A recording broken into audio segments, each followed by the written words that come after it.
Hey hello everyone, welcome to tech tips with Bandeep. আজকে দেখে নেওয়া যাক অনেকেই ভাবে যে আমাকে মাত্র হোয়াটসঅ্যাপে একজন মেসেজ পাঠালো বাট ডিলিট করে দিল, ডিলিট ফর এভরিওয়ান করে দিলে আপনি মেসেজটা দেখতে পাবেন না। তো দেখে নেওয়া যাক সেই মেসেজটি কিভাবে আপনি দেখতে পাবেন।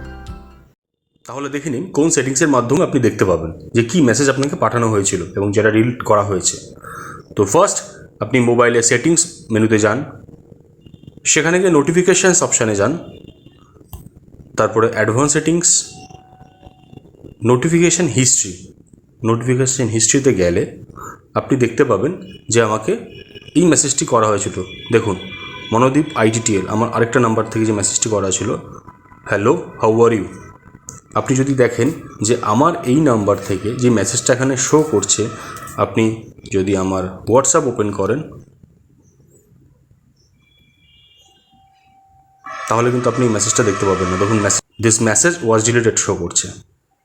তাহলে আপনারা এই ট্রিকের মাধ্যমে দেখতে পাবেন যে কোনো ডিলিট করা মেসেজকে। এরকম টাইপের আরও টিউটোরিয়াল ভিডিও দেখার জন্য আপনি আমার চ্যানেলে চোখ রাখুন এবং চ্যানেলটি সাবস্ক্রাইব করে দিন। Thank you.